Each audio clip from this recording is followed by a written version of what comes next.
Nimesh, because when Shireen mentioned Uday's tweet a couple of months ago, and I think we had written a piece, I had written a piece on this and reacting to what he had said about all these Nepo kids not wanting to run a business, which I think is fair because there is too much pressure on them.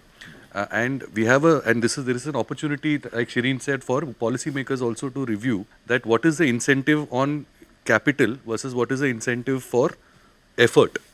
So your income tax and your corporation tax is much higher than your capital gains tax. And as long as there is incentive, like if you can just make $10 billion from capital and it will be taxed less.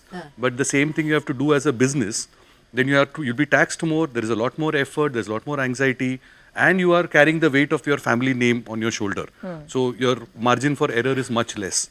So obviously they will choose to just be put up a family office and manage the money. But who wants to take the risk? I have a slight counter view to this. Ultimately, if you're saying that you're going to manage a family office and you have to buy somebody else's company, if everybody is managing family office, who's going to run the business? People from tier 2 and tier 3 cities. Your ultimately make money if a promoter is putting in his hard effort. I'm saying your Vijay Shekhar Sharmas and Ritesh Agarwals and other people. I think if we go one layer deeper in the debate, and you guys raised the point about the US being a different market where you have far more, many professionally run corporations. And Shireen, maybe your thoughts on this, because you speak to leaders across the spectrum, right? I don't think it is it's one versus the other. But I think what is important today, and how many times have we had this conversation? I don't like the word Nepo kids, Sriram, but I don't like labels, Nepo kids labels in general.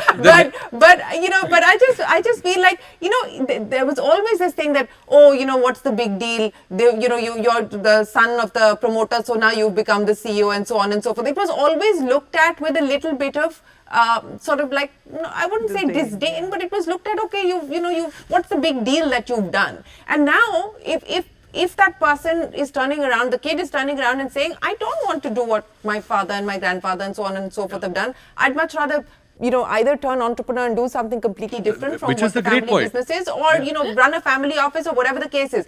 I'm saying if it is in the interest of the organization, and I go back to Harsh Mariwala's point, he said the reason why he got Shogato in over a decade ago when he decided to step down and not his son, because he felt his son was not ready for the job, was not ready for the role at that point in time. He said, I was absolutely sure that I would ensure that the organization's interest preceded my interest as a promoter. And I think if that is how promoter-run families are approaching succession, so be it. It's good for everybody.